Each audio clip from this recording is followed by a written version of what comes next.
Kam leisti krūvą pinigų tiramisų gabalėliui, jei gali pasigaminti visą pyragą pats? Atskiriu 5 trynius nuo baltymų. Įpilu stiklinę cukraus trynių masę gerai išmiksuoju su mikseriu. Į gerai išmaišytą masę įdedu maskarponės sūrio ir viską gerai išmaišau. Į mikserį įdedu baltymus kiaušinių ir išplaku gerai iki putos, kuri turi būti tokia standi.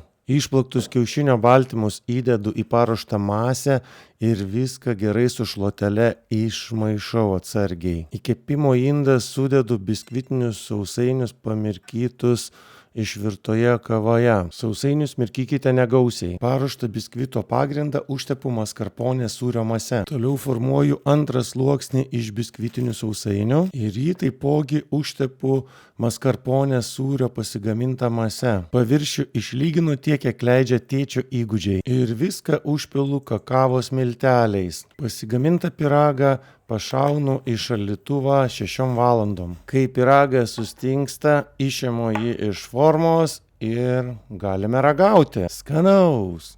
Ir jeigu norite sužinoti,